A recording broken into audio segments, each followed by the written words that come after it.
Depois de uma viagem com Lula, o Hugo Mota, presidente da Câmara dos Deputados, regressa à Câmara, com muita pressão em cima dele, mas mesmo assim ele se cala. A oposição não fica nada feliz com isso, começa a travar a pauta, ou seja, vai parar a Câmara dos Deputados, não vota nada, nada. E também cria uma subcomissão para apurar abusos no 8 de janeiro, para fazer denúncias a instâncias superiores. Também foi feito um dossiê sobre o 8 de janeiro mostrando abusos. E nessa mesma data, uma nova ação é protocolada contra o ministro Alexandre de Moraes na OEA. Lembra da OEA, do Pedro Vaca Vila Real? Pois é, uma nova ação é protocolada agora para denunciar o Alexandre de Moraes, para até pressionar que a OEA possa agir.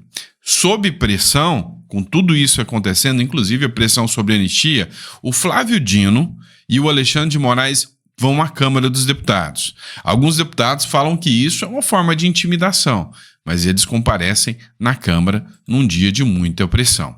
O Partido Liberal, por sua vez, arma um contra-ataque ao Alexandre de Moraes e ao Supremo Tribunal Federal. Recorrem ao artigo 53 da Constituição, uma medida constitucional que tira do poder do Supremo Tribunal Federal a possibilidade de julgar o delegado Ramagem.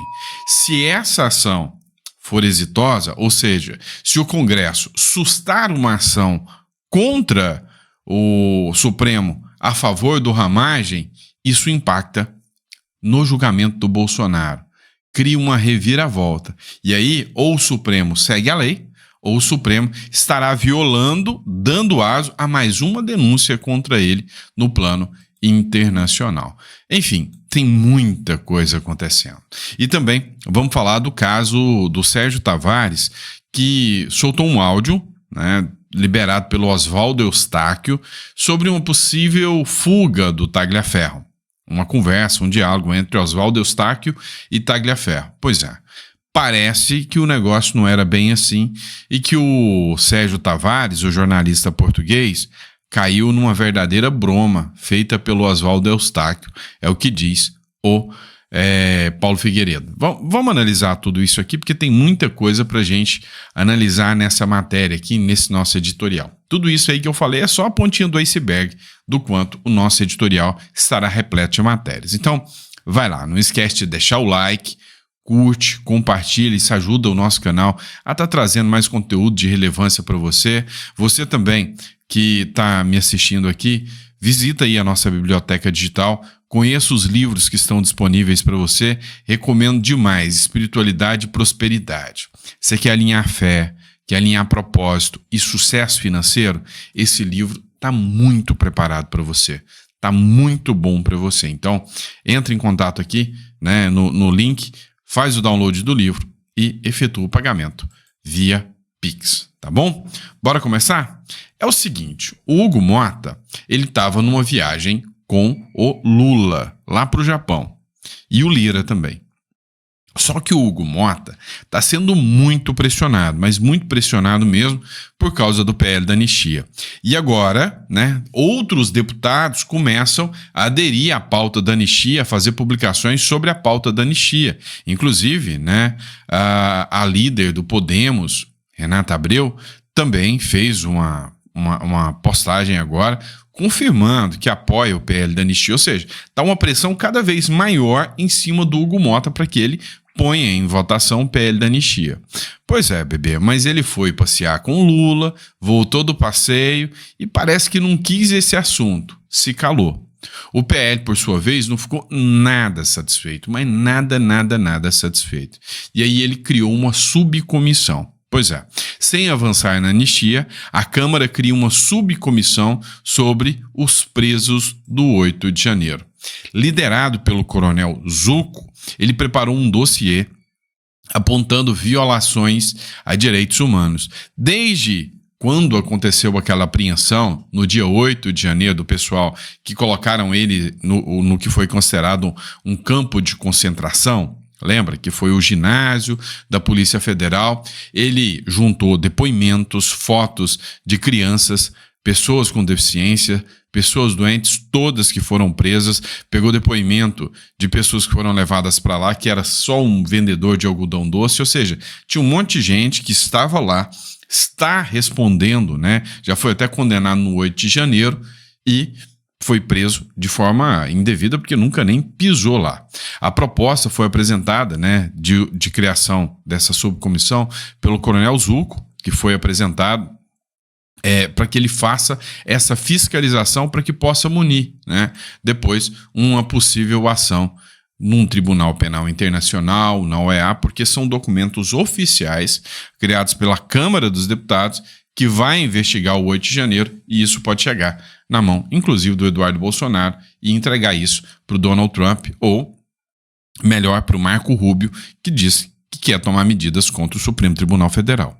Por outro lado, aqui também tem uma nova ação que está repercutindo contra o Alexandre de Moraes na OEA, que é da senhora presa no 8 de janeiro, que acionou a OEA alegando violações de direitos humanos. Nós estamos falando da dona Adalgisa Maria Dourado, tem 65 anos.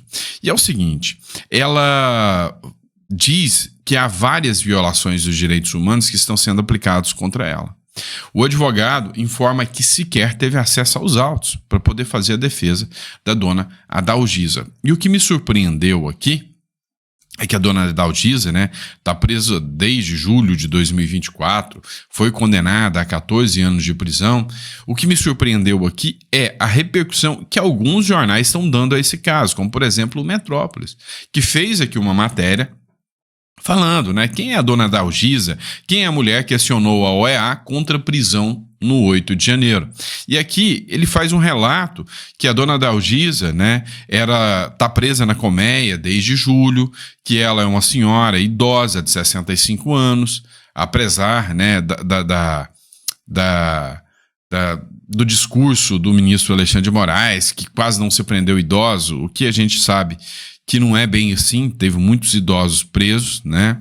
E aí a dona Adalgisa, ela, segundo relata aqui a matéria do Metrópolis, é uma pessoa, é uma figura que nunca teve qualquer tipo de ação considerada improba. Pelo contrário, ela tomava conta de instituições de caridade, de instituições beneficentes dentro de Brasília.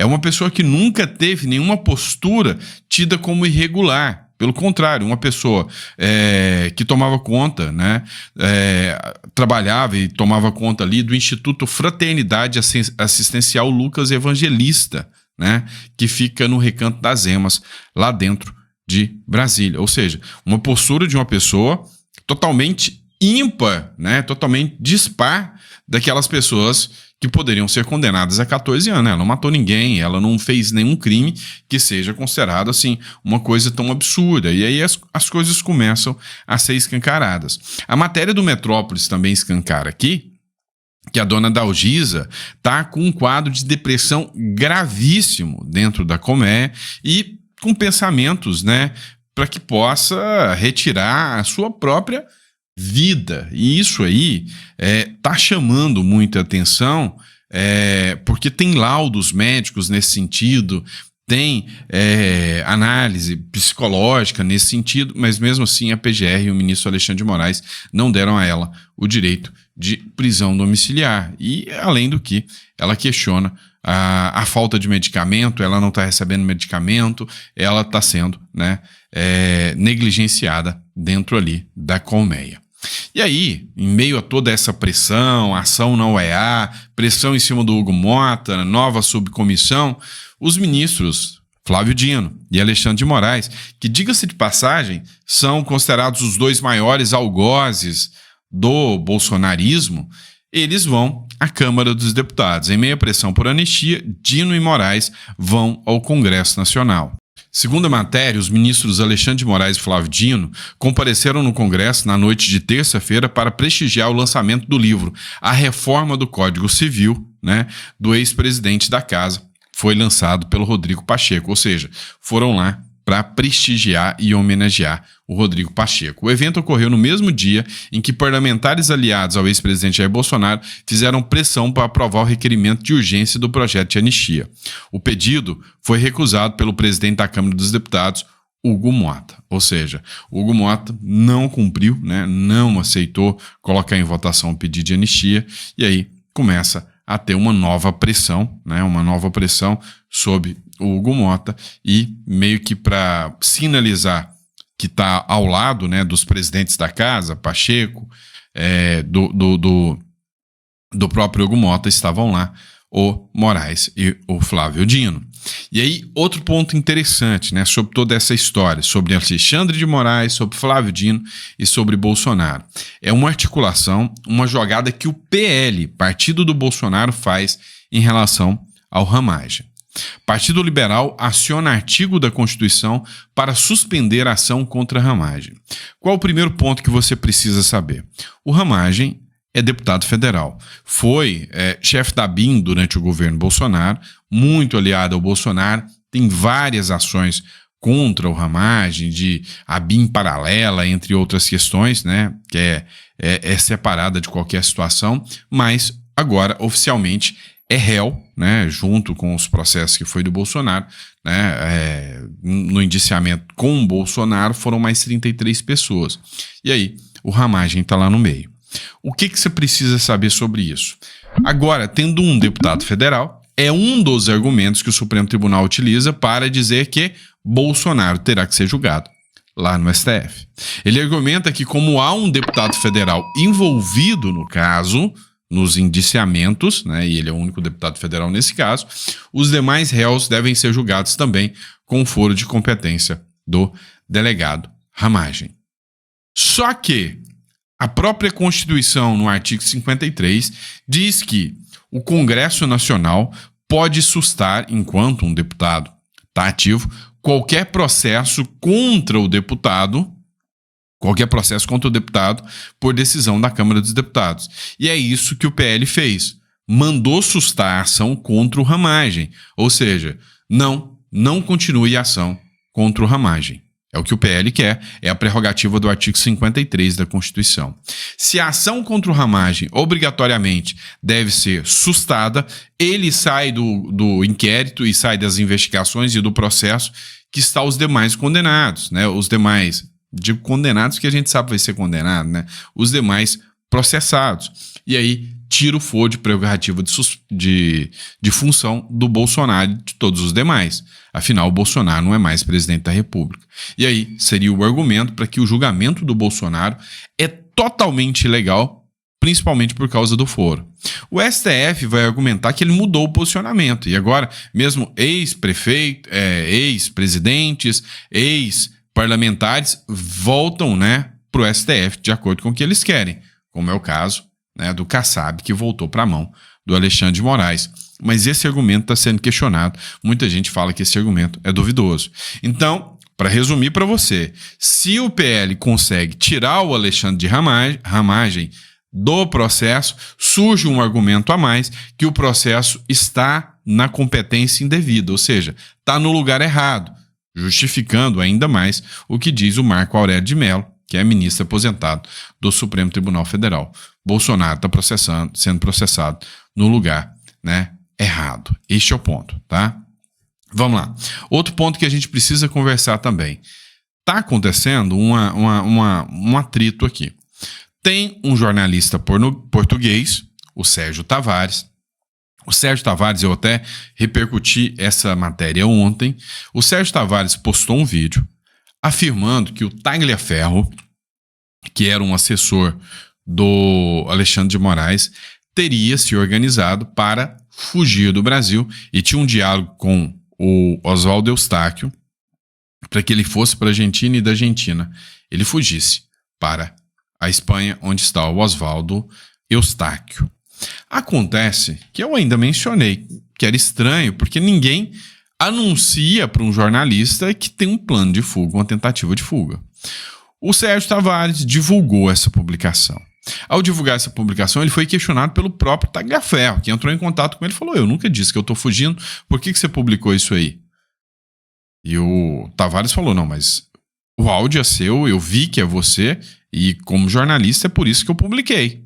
Ele falou, não, mas não sou eu. Depois o Sérgio Tavares descobriu que era o Tagliaferro, mas o momento era passado.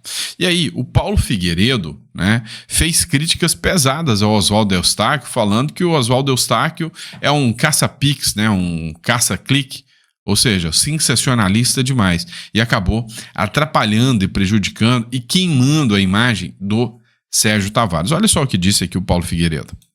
Fico triste de ver que o meu amigo, que é um bom jornalista, que é uma pessoa esforçada, o português Sérgio Tavares, foi quem tornou essa desgraça pública, porque caiu na fala do Oswaldo Scrock. E esse é o problema. O problema é esse. O problema é que as pessoas, na ânsia, querem dar o furo e, na ânsia de dar o furo, acabam fazendo cagada. Eu já falei isso várias vezes, eu disse no programa inúmeras vezes. Oswaldo Scrock é um escroque, é um péssimo jornalista, é um sujeito um mentiroso, compulsivo, difamador, absolutamente sem nenhum escrúpulo. E por que eu defendo o Oswaldo Scrock? Porque ainda assim todos os maiores escroques merecem o devido processo legal. E o que aconteceu com esse cara é impossível de eu defender. Eu defendo o devido processo legal para os desgraçados, para os filhos das putas e para as pessoas de bem também. O devido processo legal é para todos, é o tal do império da lei. Agora, o que esses caras... A quem atende a estupidez de gravar esse cara e tornar isso público? Então, em primeiro lugar, é uma mentira. O vídeo tem vários meses. Hoje, mais cedo, eu conversei com o advogado do Eduardo Talhaferro e pedi uma entrevista ao Paulo Figueiredo Show, que ele disse que vai conceder. Mas, além de tudo, ele confirmou que Eduardo Talhaferro está no Brasil e não fugiu. Me adiantou que o cliente dele considerou essa possibilidade diante de tudo que estava acontecendo e falou, não, eu talvez esteja exagerando. E está no Brasil, está em casa, em São Paulo, foi para a Itália, voltou da Itália pelo aeroporto, nada de fronteira do Paraguai, sei lá o que, da Argentina. O problema é que o Oswaldo Scrock, fazendo essa cachorrada de gravar o cara, também deslegitima o trabalho do Sérgio Tavares, prejudica a reputação do Sérgio Tavares, que publicou a notícia confiando na integridade de Oswaldo Scrock. E agora a internet está destruindo o Sérgio Tavares. Está destruindo o Sérgio Tavares. E ele tentou emendar a história, dizendo que o Talhaferro disse mesmo que não estava em fuga, mas desmentiu que houvesse um plano de fuga. Assim... Agora, que sentido faria que o sujeito tem um plano de fuga, postar o plano de fuga no cara nas redes sociais? Pois é, você viu que deu uma repercussão muito negativa essa postagem do Sérgio Tavares, né? Que foi uma postagem que ele fez utilizando uma fonte, citando a fonte, e realmente era o Tagliaferro. Só que a diferença aqui, o que aconteceu de erro, foi a falta de informação. E o Sérgio Tavares deve estar pistola da vida com o Oswaldo Eustáquio agora mesmo. Por quê? Porque realmente havia a hipótese. O que o Oswaldo Eustáquio deveria ter dito é que isso foi cogitado lá atrás, em 2022, 23, quando foi liberado, né, o processo, né, a divulgação do Tagliaferro, que é o ex-assessor do Moraes. E não agora. E o Sérgio Tavares anunciou como se fosse uma tentativa de fuga agora de uma coisa que aconteceu lá atrás, o que gerou, né, uma repercussão negativa ao Sérgio Tavares. E o Sérgio Tavares escreveu o seguinte: os áudios do Eduardo Tagliaferro são de 2024, quando ele estava com medo que o matassem. Tinha plano traçado, rota, voos combinados e dinheiro garantido. Chegou a deixar o Brasil. Esteve na Itália este ano, como se viu nas fotos do Instagram, mas voltou a viver tranquilamente no Brasil. O que mudou para deixar de ter medo, fez acordo com Moraes, isso não bate certo.